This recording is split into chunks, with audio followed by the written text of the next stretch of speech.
Okay, good morning, good afternoon, everybody. I welcome you to this new conference of the Webster Geneva Global Dialogue Series.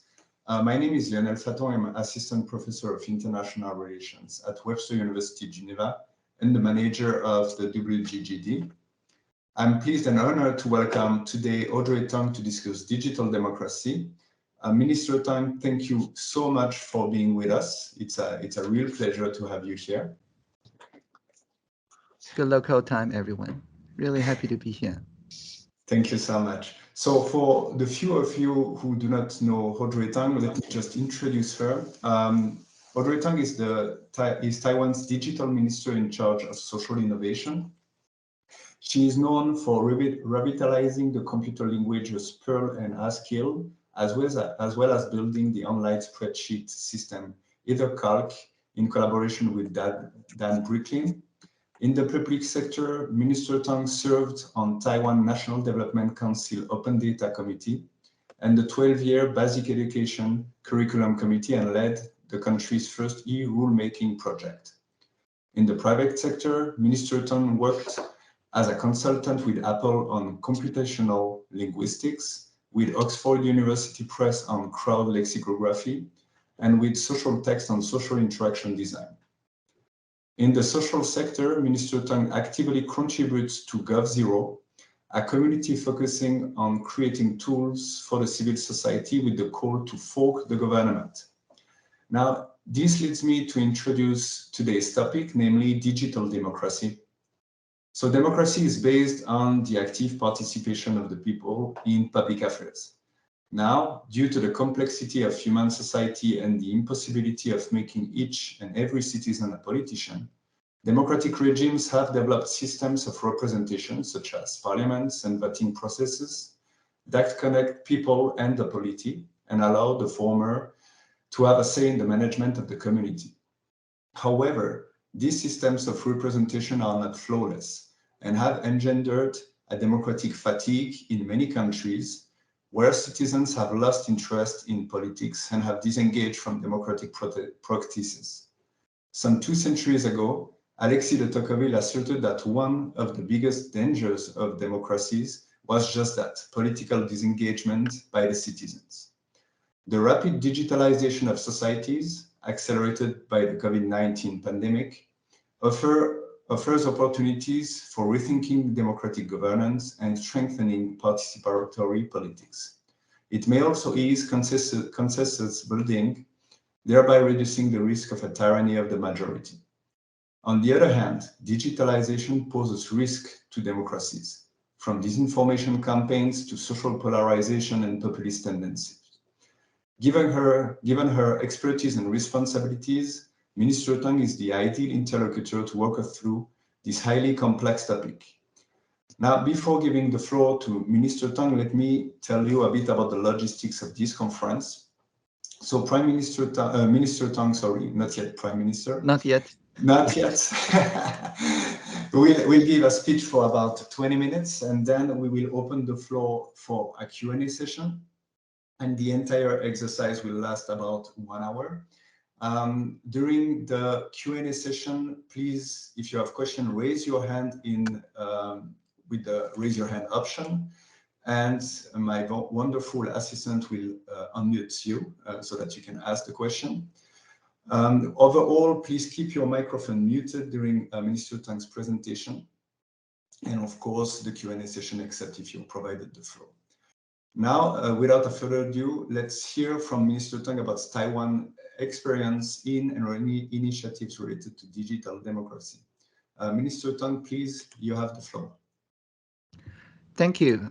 Really happy to be here. And unlike many people working on digital and democracy, I'm an optimist in combining the two. And this strange condition began when I was 15 years old. That was 1996. I discovered that the future of human knowledge is on the wide web, and my textbooks were all out of date. So I told my teachers I want to quit school and start my education on the wide web. Surprisingly, my teachers all agreed with it.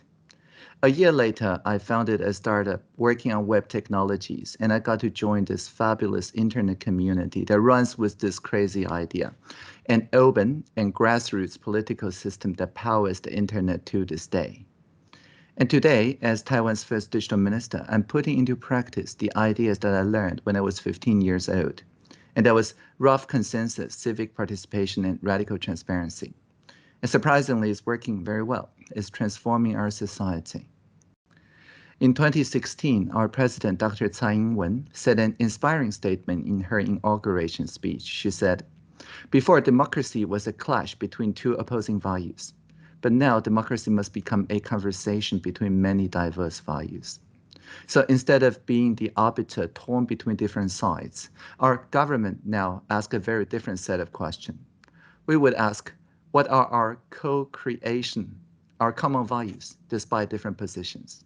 And then we ask, given the common values, can we make civic technologies, solutions that work for everyone and with everyone? And so the branch of technology, civic technology, enable millions of people to listen to each other instead of just one person speak to millions of people. In the past couple of years, Taiwan has been consistently ranked among the best in the world in both pandemic resilience and economic growth. And this was because since 2014, we adopted digital democracy as our national direction, catalyzed, as you see here, by an Occupy movement in March 2014. There was a demo, a live demo of mass participation. We occupied the parliament peacefully, very important to note, peacefully, for 22 days. At the time, the MPs in Taiwan were refusing to deliberate substantially a trade service agreement with Beijing, so we got into the parliament at night and stayed there.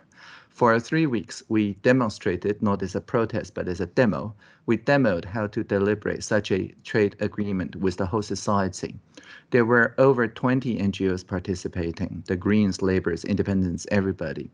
And we, the G0V Gov0 movement, supported this deliberation process with a radically transparent broadcasting, live streaming, cable, power, radio, logistics system. And G0V, as I mentioned, is a civic tech community. The call, as you've already heard, is to fork the government. Fork means in software engineering to take something that's already there, not writing it off. So we take the government websites, which all end in gov.tw, and make better open alternatives that ends in something that g0v.tw. For example, in 2012, in the very beginning, the annual national budget was hundreds of pages long in a PDF file, very hard to read. So Gov0's very first project was budget.g0v.tw, which showed the national budget in the same way, but everyone understands now because you can drill down interactively to each and every detail. Today, the system, after being forked, is now merged by many city government, and also the national participation platform joined the gov.tw. So anyone can just look at a map, find a part of budget they care about, and type in any question they want to ask. And a career public servant actually comes forward and answers that part of the question. So it became a direct dialogue platform, not necessarily through the MPs or city councillors, but for the career public servants to communicate directly with citizens. So why are there so many civic tech people in Taiwan like me? I spoke to my clients during the Sunflower Movement, Apple, Oxford, University Press, and Socialtext. And I said, okay, I have to take a 3-week leave because democracy needs me. And I think that's because our generation, I'm 40 now, we're the first generation that enjoyed freedom of speech after 3 decades of martial law and dictatorship. So that freedom arrived in 1989, the year of personal computers. So for us, the personal computer revolution and the freedom of speech is not two things, it's the one and same thing. Our first presidential election by popular vote in 1996 was also the year that the Wild Web got really popular. So for the past 30 years, when we see free software, we always think of freedom of assembly, of speech, and never free of cost, because we know that freedom is never free of costs. Our parents' generation, our grandparents' generation paid dearly for it, and we needed to use the software freedom to keep it free, as we did during the Sunflower Movement in 2014. Now, the movement caused a peaceful revolution. there was a radical transformation of social expectations of the end of the 2014. There was a mayoral election, and all the mayors that did not support open government simply did not get elected. And the elected mayors sometimes did so surprisingly without preparing an inauguration speech. So the occupiers and the civic tech people who supported them, we were then invited as reverse mentors, young people who mentor the cabinet to advise the public service to solve emerging issues such as Uber. Now, Uber is very interesting because in 2015, it started as a meme, virus of the mind, right, called a sharing economy, which said that code dispatch cars better than laws, so we don't have to obey laws, but just code or something like that. So the meme spread through apps from drivers to passengers to driver, and you can't really argue with a meme, right? You can't argue with the common flu. It's not in the same category. So there's protests. The taxi drivers surrounded the Ministry of Transportation. We see it around the world, demanding negotiation. But how do we negotiate with a meme? For us, the solution is not through talking with the meme. Is through out-meming them, through the deliberation that involves thousands of stakeholders to create common new memes. And it's a scaling down of the millions of people on the street we just did. So we think we can do it. Now, to think deeply about something together or deliberation is an effective vaccine against the virus of the mind. When all the passengers, drivers, academics, public servants listen to one another and form a rough, good enough consensus, we become immune to divisive PR campaigns and conspiracy theories. So we adopted the focus conversation method involving 4 stages. The first one is facts, where we collect evidence, first-hand experience, objective data, open data, and publish it to everyone. And after that is confirmed, we move to collect everyone's feelings about those same facts. So you may feel upset, I may feel happy, it's all okay. And after people converge on their feelings for around 3 weeks, that resonates with everybody, we then talk about ideas. The best ideas are the ones that address the most people's feelings. And then we simply translate those crowdsourced agenda and ideas into legalese and sign them into decisions.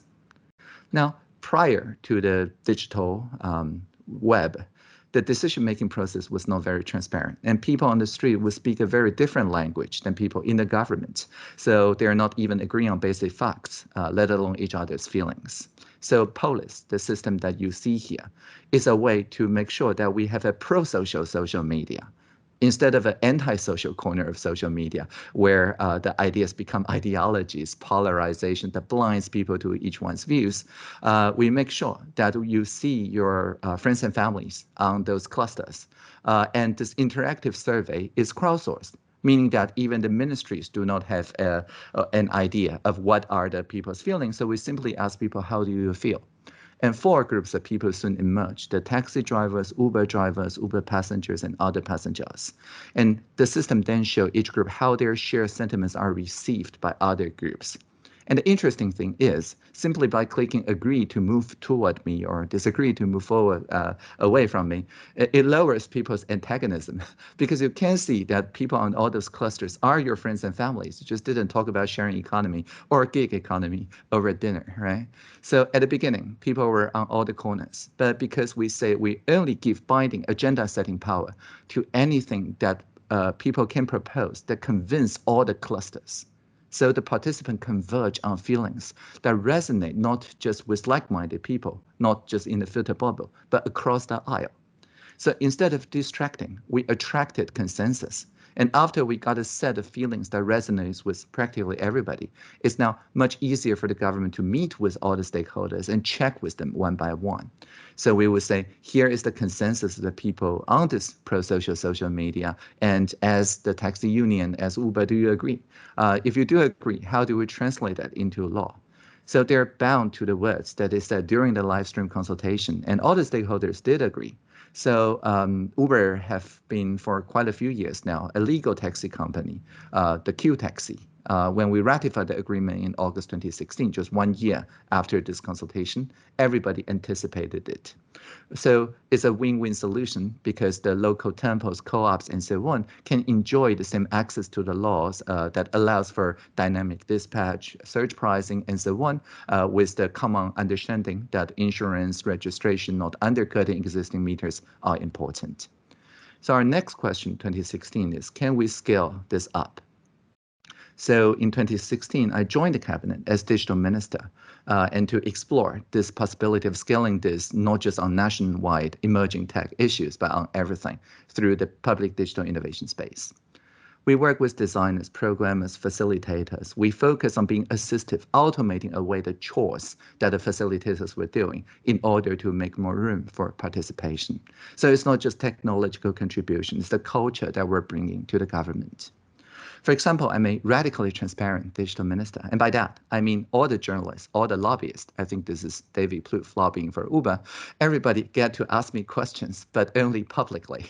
And it's not just for them, but also for internal cross-ministerial meetings. For all the hundreds of meetings I have chaired since I became digital minister, everything was transcribed and tracked on track.pdis.tw. There was a written record or video record for everything everybody said during those meetings, and we send them to participants afterward to check for 10 working days, and then we just publish, relinquish all the copyrights. And the effect of this is very surprising because the public servants became very innovative and even risk-taking.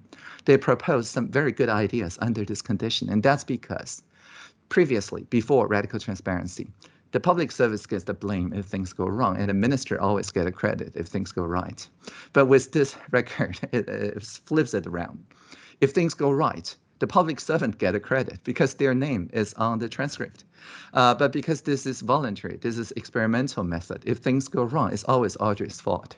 And under this condition, they became super innovative and open to a lot of interesting ideas. One of the ideas is adopting this co-creation platform straight from the free software community called Sandstorm as our public service infrastructure. We host the community tools like Git, HackMD, RocketChat, precisely how the free software open source community is organizing on the open internet these days. We have a lot of interesting systems actually written by young public servants, like apps for ordering lunch together or plan travels together and so on. And so it's really good to have this choice to amplify this innovation instead of having to subscribe to the system integrators or large private sector vendors. This enable a free software culture within the public service. And in this spirit, we co-create a petition platform as a way for people to participate. It's like a We the People platform in the US. But the US system, as I understood it, it's offline now, but when it was online, it did not receive the same level of attention as in Taiwan, perhaps because for cross-ministerial issues, people would just get bureaucratic answers that explains the issue rather than resolving the issue. So we asked all 32 ministries in the national cabinet to build a team of participation officers or POs. So when people start a petition and collect 5,000 signatures, they know instead of just a dutiful response, they will actually get to meet with all the relevant ministries, either in Taipei, our capital city, or we travel to the rural areas and islands if they are petitioning for local development. And twice a month, we would meet to resolve those issues together without exposing any public servant to risk. So after more than 100 collaborative meetings, which are all tracked here, we relieved the fear, uncertainty, and doubt. For example, a petitioner in 2017 rallied the Mac and Linux users, saying the text filing experience was, and I quote, explosively hostile to use. And instead of explaining the problem, we invited everyone who complained the loudest to just co-create a text filing system. And through this kind of co-creation, people learn they can contribute their expertise, not just as complaints, but as contributors. And by collaborating with the social sector, we're building a robust environment suitable for social innovators, where the power of civil society can be brought into full play. And you're looking at a social innovation lab, my office. I personally provide my office hour at the lab every Wednesday from 10 a.m. to 10 p.m. Well, before the pandemic, nowadays also through the telecommunication, provided that my visitor agreed to have our conversation posted online, radically transparent. Anyone interested in social entrepreneurship is welcome to have a discussion with me. So the different regional cities, social innovators gather around me when I tour around Taiwan. I still tour around Taiwan because we've never had a lockdown. Although it's just me that travel, everybody else remain through a physical distance very safely in Taipei or other municipalities. But we provide a video conference and transcription service that make it very easy to see the local patterns surfaced and resolved in a very quick fashion, and through the related ministries, through their participation officer network, to scale it, and so that the ministries in other departments said, okay, so the way we solve the tax filing system can also be used in our business, like distribute masks or book vaccines, and so on. A recent example is coming up with an effective solution to contact tracing. To eliminate community transmission, contact tracing must be done in a way that makes sure we don't put ourselves into a dilemma of having to choose between protecting privacy on one hand and preventing a public health crisis on the other hand. So we see other jurisdictions rolling out mandatory government apps, and we see them backfire. So instead of centralizing contact tracing data to the one-size-fits-all government site or yielding control to multinational corporations, we do neither. We sought social sector, social entrepreneurship solutions working with the people.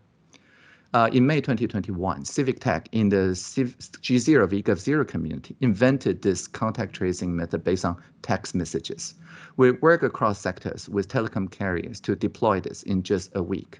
By scanning the QR code with whatever camera scanner you have on your phone, the built-in camera, sending a toll-free text message, people can keep track of their itineraries. This allows contact tracers to confirm the footprints of infected people and their contacts without revealing any private information to venue owners. And well, in the past 2 years and counting, Taiwan only had less than 1,000 casualties because we reduced contact tracing from over 24 hours to less than 24 minutes. Of course, we need to peacefully coexist with people who don't use smartphones. So handwriting and stamping is still allowed. Paper-based is still allowed. And when contact tracers apply for information about those numbers, they submit the request through the platform you see here. And the phone number holder can then reverse audit the contact tracer's requests and activities. All records are, of course, deleted after 28 days. And because the Civic Tech originated from Gov0, who always valued data sovereignty, we respond to new challenges with timely improvements. For example, text messages sent to 1922 were discovered by a judge assessing a police search warrant a few months after the introduction. Fortunately, by encrypting the multi-party design, it prevented the police from making sense of the 15 random digits. So the judge denied the search warrant of the mapping database and publicly questioned the legality of even sending those texts to police officers in the first place. And the Ministry of Justice immediately concluded publicly that the SMS does not constitute the Surveillance Act communication and therefore should never be repurposed for law enforcement, keeping the original civic intent intact. So rule by the people is the original intent of democracy. In the face of global threats such as pandemic and infodemic, I believe the Taiwan model shows the world that this people-public-private partnership with the people, not just for the people, can shape a digital democracy.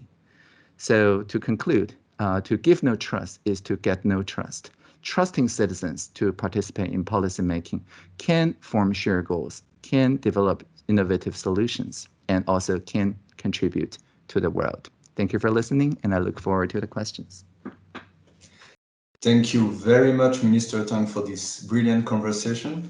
I have thousands of questions, but I know people are waiting, so I will limit myself to a few of them. So I was wondering first, when you talked about these 3 steps, when it comes to the rough consensus about facts, feelings, ideas, what about if you don't have a convergence of feeling? Is this a possibility that you have actually thought about, that actually you may found an issue that is so polarizing that a convergence of feeling is basically out of the equation? Great question.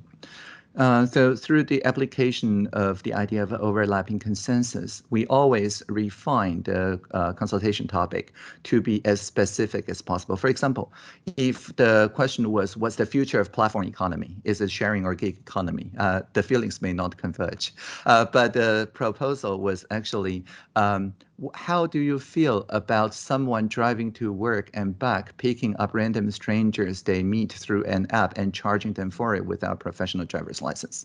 So, so the specific proposal makes it possible for people to resonate with a specific scenario. And regardless of their ideologies, they can then share their authentic feelings. So whenever we detect something that is too overly abstract, like marriage equality, we always whittle it down to very specific proposals. For example, how about people who are single mothers or not in a heterosexual relationship who raise their children and make sure their children is feeling welcome by the society. And that instead of marriage equality tend to get people into a talkative and sharing pro-social mood.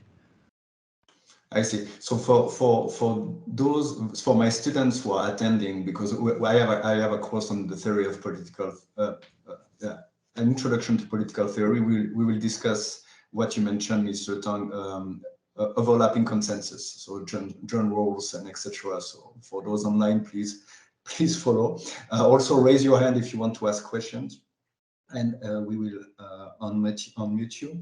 Now I would have another question. So you're part of the government. You're minister. When you enter the government, well, you approach first the government with this idea of increasing transparency, gaining trust by providing trust, and etc.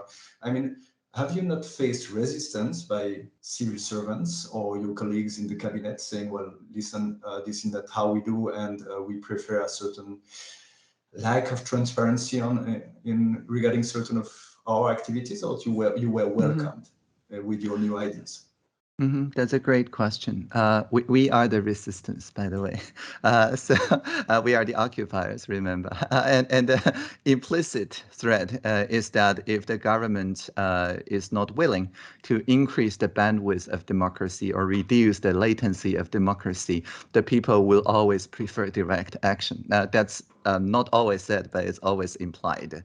And so because of this outside game, so to speak, the various mayors and political parties in our parliament, there's 4 major parties now, all of them compete on being more open. All of them sign on the open parliament agenda, simply because they know if they don't get elected, period. And so I think this is a norm first approach. When people see during the pandemic that pretty much all the good counter-pandemic ideas are from the social sector. And the government simply through daily 2 p.m. press conferences amplify those good ideas from the municipalities and townships and so on. People then learn that it is everyone's duty to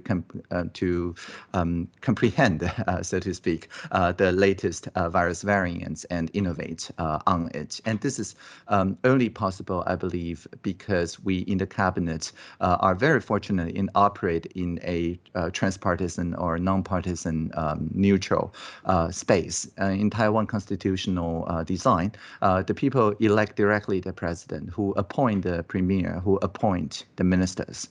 So there's 9 ministers at large, including me, and I think 7 are non-partisan. And all the mayoral candidates in 2014, they're all of the different parties, but they all support this kind of radical transparency idea. And currently in the cabinet, there's more independents than members of any party. I can go on. And so because our constitutional design made the career public service align with the non-partisan or transpartisan ministers, this voice to become a this party versus other party, left versus right thing, and become just the basis, the fundamental infrastructure that we see democracy just like semiconductor design, that you can always improve on, and it takes all the citizens to improve upon it.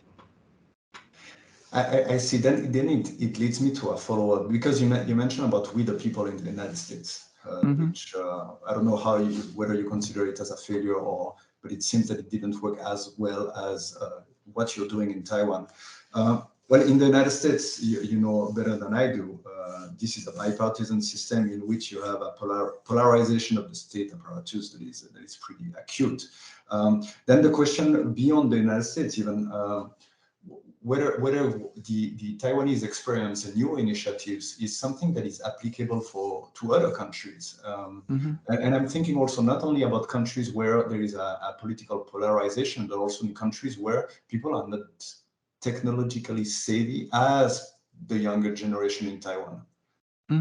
Yeah, that's two questions, both of them very good. The first question about polarization, the assistive intelligence polis that I just showed is actually from Seattle. And there's this foundation called Computational Democracy. And it's adopted by not just Europe and Taiwan, but also in the US as well. And this is an actual conversation from Bowling Green, Kentucky. If you search for Bowling Green polis, Civic Assembly, I believe, you will see the entire report.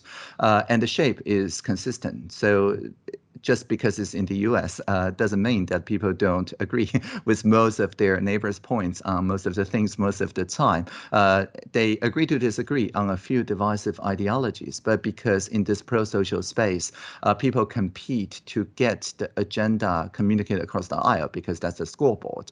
So you see people saying that arts are important in STEM education. We need to make it STEAM, broadband diversification of suppliers and things like that. And so you can see that this combines very well with a locality or municipal or even state level consultations, even in a what's perceived as a polarized political environment compared to some more antisocial corners of social media, namely Facebook, which I often like to the digital equivalent of a nightclub where people have to shout to get heard, addictive drinks, smoke-filled room, private bouncers, and I can go on.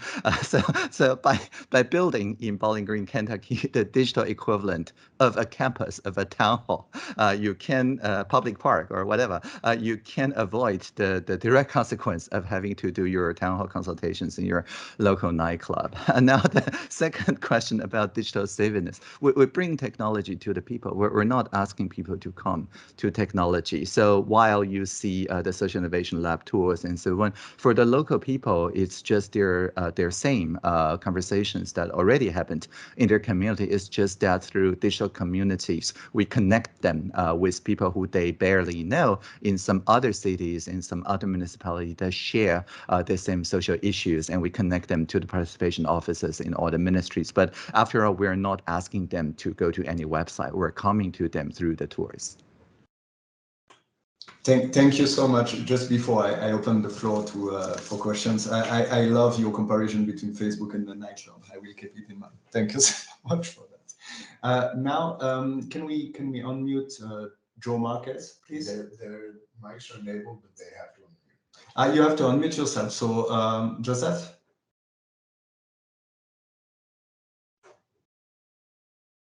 I've given him the ability to unmute, but I can't. Joseph, can you unmute yourself?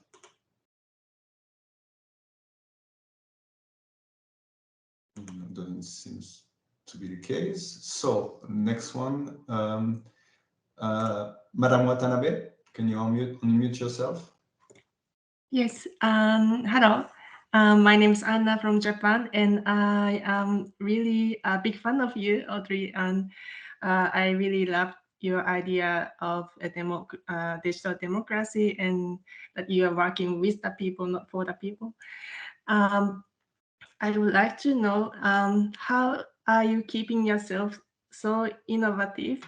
Sometimes you might be like becoming too busy of daily works, and you're maybe becoming too tired. How do you make yourself time to think, like always keep being innovative? Do you meet people or do you read books? If so, can you recommend some good books, for example? I always recommend the Tao Te Ching. It's a very old book by Lao Tzu. It's a Taoist scripture. And I recommend the Ursula K. Le Guin translation that I always use. And the Tao Te Ching really doesn't prescribe anything, but rather it frees one's mind against overdoing anything. It reminds everyone to be just good enough, not perfect. because if you are perfect, there is no room for innovations to enter. But if you're just good enough and ask the communities to correct your bias, to correct the shortcomings, then you make very good friends, right? And personally speaking, I always read books and so on, materials before I go to sleep, but I do not make judgments in my mind. I just scan them into my visual cortex, and I don't even speak out loud in my mind. I just very quickly scan through them, and then I go to sleep. I trust my dreams so that when I wake up, I always get some holistic ideas that are innovative and creates common values out of very different positions. So I don't give myself pressure during daytime or during nighttime. I make sure that I work, so to speak, in my sleep. And if there's really a lot of tension, a lot of conflict, like the stakeholders are all over the place, I take all the sides, meaning that if there's a certain stakeholder's voice that I simply cannot comprehend, I always think it's my problem, not their problem. And I spend extra time traveling with them, living with them if necessary, doing the ethnographic, just hanging out with them and making sure that I understand where they're coming from. And then if I have to comprehend many sides, I just work extra hours, sleep for 9 hours, or sleep for 10 hours, until I naturally wake up with a synthetic, more holistic picture. I hope that answered your question. Thank you so much. Thank you very much. Any follow-up, Watanabe-san? It's okay? Yeah, thank you so much. I'm happy to know that you also sleep long. Yeah, me too. I'm pretty jealous, actually. But I will try to convince my boss that it is something. It's work. Yeah, it works. So I will convince him. I will send him this video. Thank you so much. Thank you. Yiska, can you unmute yourself?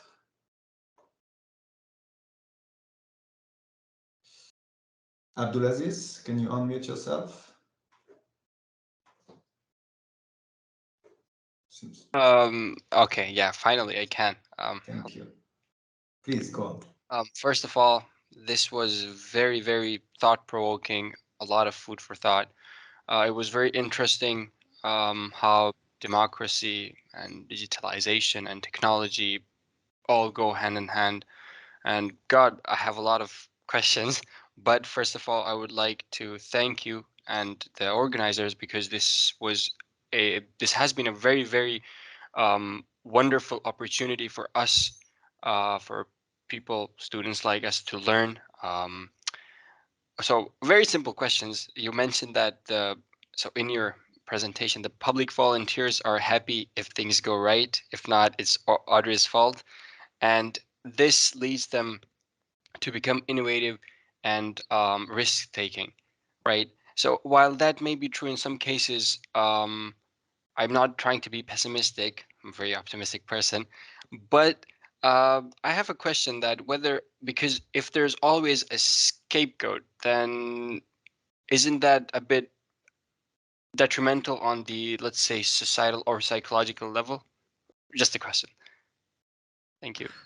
So to clarify what I heard, what I'm hearing is that you're asking if people can simply say, blame Audrey, would that not create a kind of dependency on my position or on my kind of Taoist bearings? And wouldn't it be better if it's simply institutionalized? I think this is a really good question, and something I think about a lot in the past 5 and more years when I became after I became the digital minister.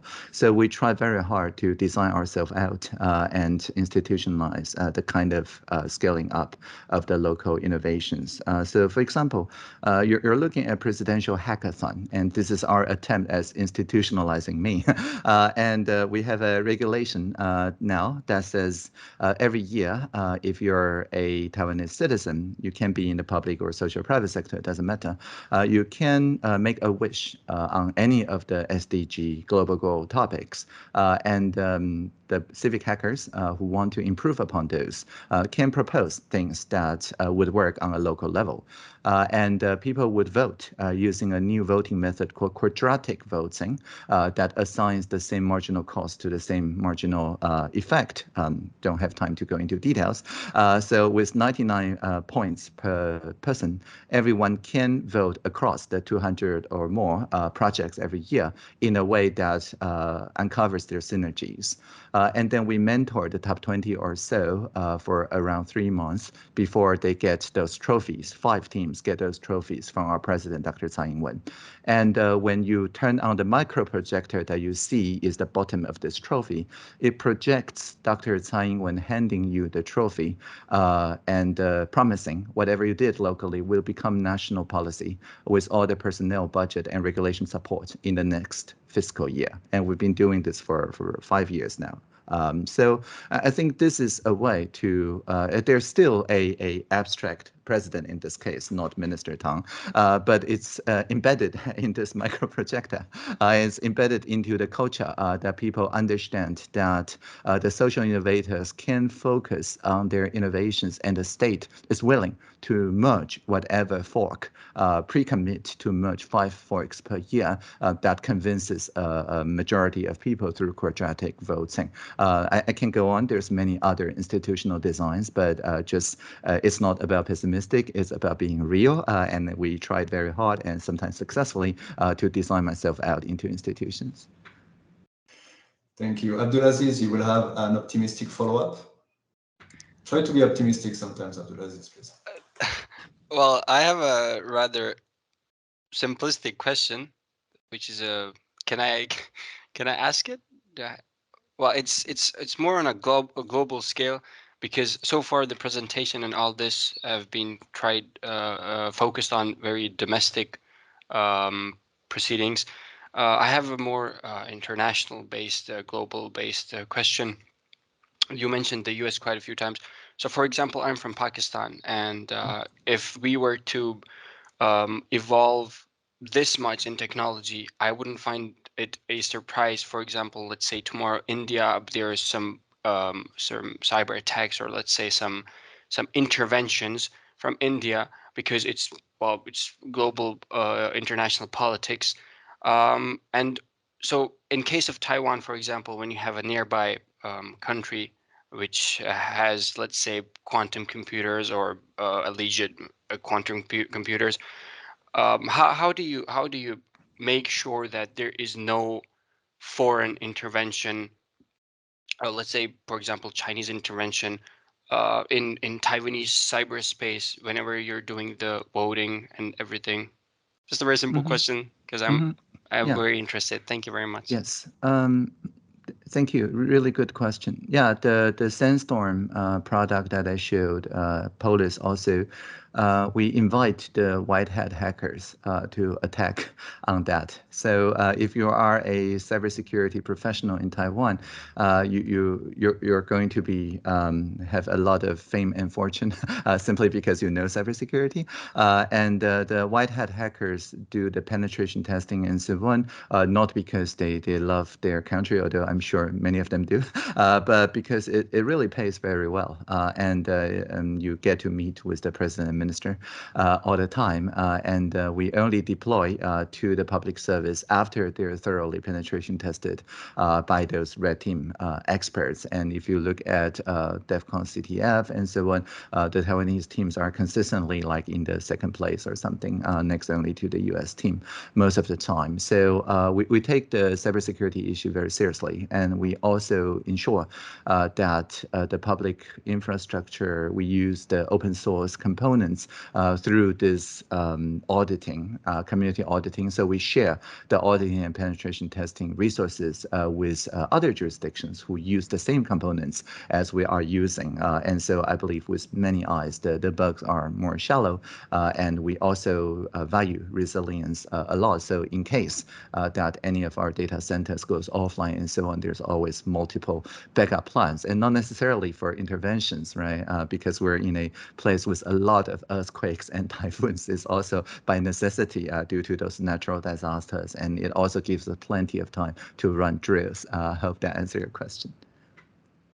Thank you very much. That was lovely input. Thank you very much for the thought-provoking enlightenment. Thank you very much. Thank you. Yiska, you should be able to unmute yourself now, please. Yes, I managed to do that. Thank you very much. Yes, good morning. I had one question about the expression of feelings period in a decision-making process. Quite frankly, you know, I've been recently traumatized by the way people just shout out at Twitter. So I was wondering, the way you present it, it doesn't strike me that that happens in this process. And if it does not happen, how do you explain that in this process that you have designed, that part does not happen, which is quite destructive in many ways and polarizes people rather than converges people? Yes, this interface has the remarkable feature of no reply buttons. So, and that applies to all our spaces, not just Polis, but join platform, the e-petition. We learned from Better Reykjavik in Iceland. So you have a column of upvotable supporting arguments. You have another column of alternate options that are also upvotable, but there is no reply button. You can't really shout at each other, you know, across the aisle. The Slido, the Polis join, and so on, they all follow the same design pattern of no reply buttons. And we discover that with reply buttons, trolls grow. And with no reply buttons, trolls can't waste other people's times. It's as simple as that. That is genius. No reply buttons. I love that. Thank you. Thank you. Elena, can you unmute yourself and ask your question? Should be. Or let's turn to Fatma.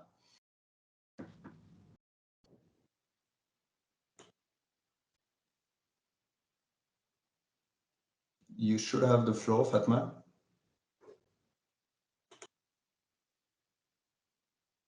Otherwise, write down in the chat, and I will read your question. So in the meantime, just a question, Minister Tang.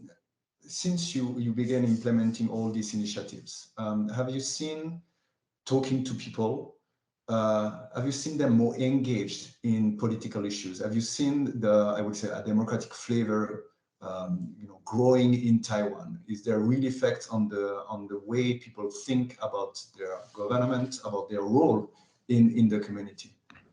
Yes, and it's the most pronounced in the basic education age bracket, people under 18.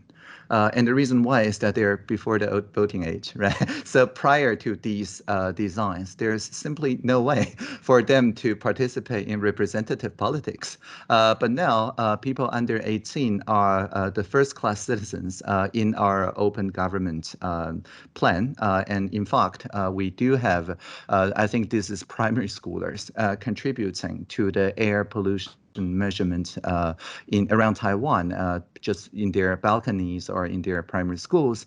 They have this Raspberry Pi or Arduino based open hardware, open software air boxes that measures the air quality and contribute to distributed ledgers. And they learn data stewardship and feel a sense of empowerment, because whether their parents go outside to jog, to run in the morning depends on their numerical contributions in their school and in their balconies, because the official weather stations are just very far away, right? So by taking matters to their own hands in primary school level and in middle school level, then they would fact check the 3 presidential candidates around 2020 as they're having the platform and debate, and they contribute to the crowdsourced fact checking. So if they type down all the transcript the presidential candidates were saying and fact check against the known sources, and after vetted by professional journalists, their contribution can appear in the national live stream for fact-checking the presidential candidates. Again, that's very empowering. And once they're on the senior high, I think the joint platforms, petitions, one of the most active age brackets are senior high students around 16, 17 years old. And the next most active are 60, 70. And I think these 2 age brackets have more time on their hands, frankly, and they care more about sustainability, about future generations. And so, for example, we have a 16 16-year-old girl proposing that we ban plastic straws out of the takeouts of our national drink, bubble tea, among others. And we held collaborative meetings, and there's a lot of 60 and 70 years of supporting her. But without, going on strike every Friday, we eventually implemented the conversations, rough consensus, and she's now, she's just 19 now. She's now the counselor, the committee member of our National Action Plan on Open Government. So Commissioner Wang is her name. And so just by, giving the young people the titles, commissioner, reverse mentors, national advisors, it makes sure that they feel fully empowered even before they turn 18. Otherwise, they won't start magically caring when they turn 18.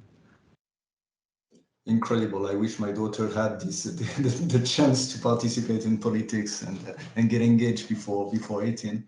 I have the head of the Department of International Relations at Webster University Geneva, Jubin Gudarzi, who wants to ask a question. So of course he has the priority. Jubin?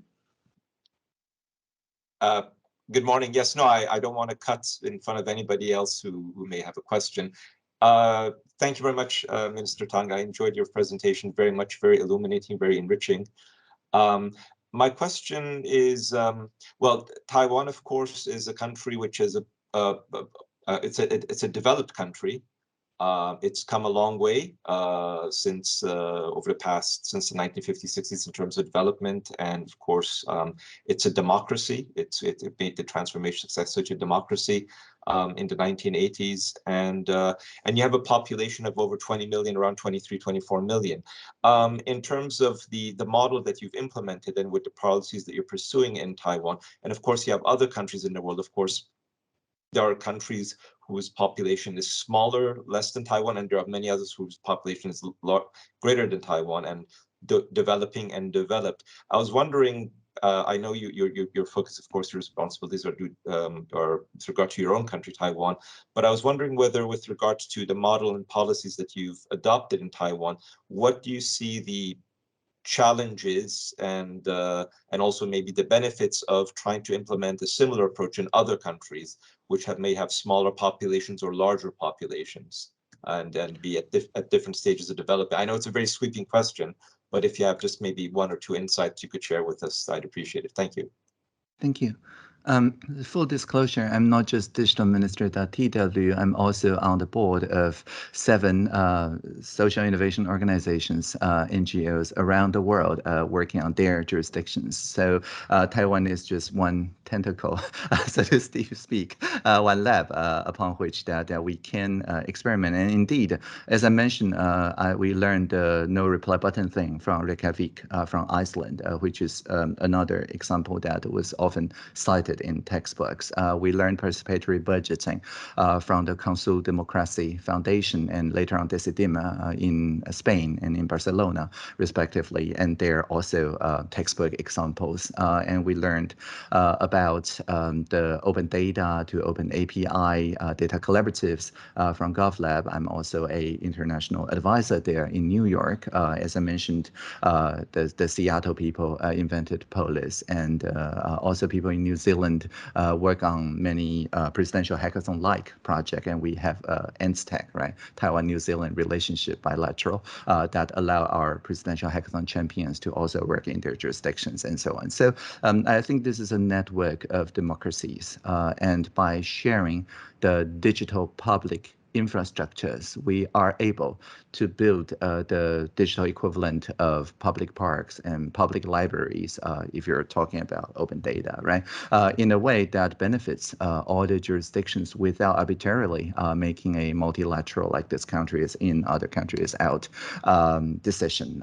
In Japan, I'm perhaps more famous for contributing on GitHub translation along with GovZero people to the Tokyo Metropolitan Dashboard on counter COVID. But I did not go through the Ministry of Foreign Affairs. I did not go through the Taipei representative office or whatever. We simply made a pull request because the components are open source. They're free software. They're freely available online. So the more we contribute to these commons, just like the Wikipedia editors, right? You wouldn't say that we ban the use of those Creative Commons data in certain jurisdictions simply because they are not recognized by the UN as a country or something like that. We would simply say that this is a commons, and the more that the democracies want to engage the commons, the more they learn from the OpenStreetMap community, the Wikipedia community, and many other communities. I hope that answered your question. Thank you so much. Yes, thank you. I will give the floor for the last questions to the people who have not taken the floor. So I'm sorry, Abdulaziz, you may have to pass on this one. So we had Amna, you had a question.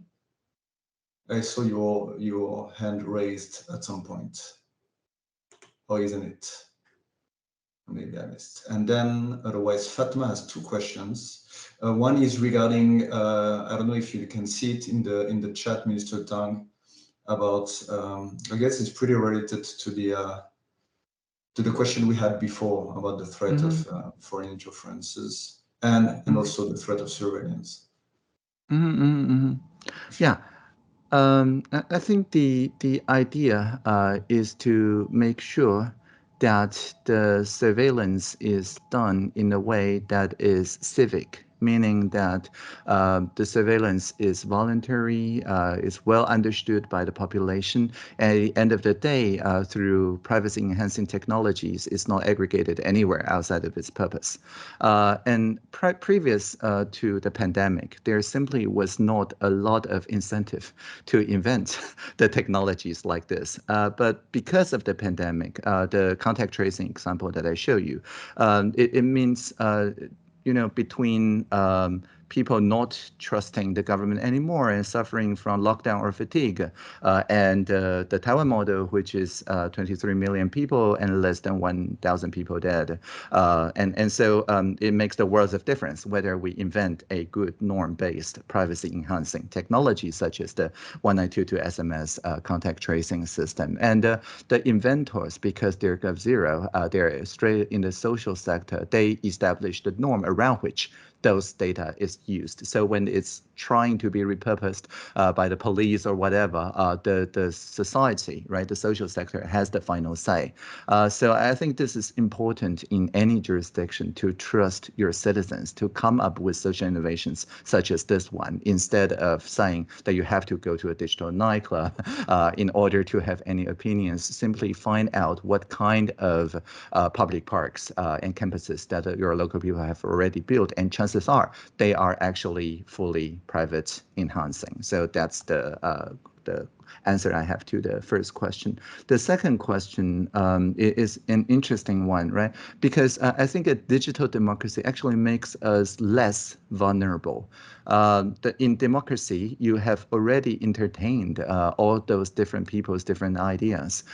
You become inoculated against propaganda of any kind, because after participating in a multi-sided deliberation, one has the capacity in one's mind to take all the sides, as I mentioned. And because of that, you are not going to blindly share whenever something that just seems outrageous simply cause you to press the share button or the reply button, so to speak, right? So for all the propaganda and disinformation tactics, I do believe that only when people are actively fact-checking day to day, actively proposing new policies day to day, instead of just a machine learning, make it collaborative learning. Once people are in a collaboratively learning culture, I do believe that this is the strongest resilience and resistance against digital authoritarianism.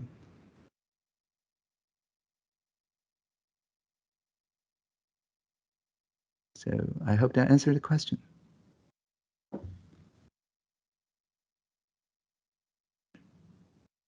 I think the moderator froze in time.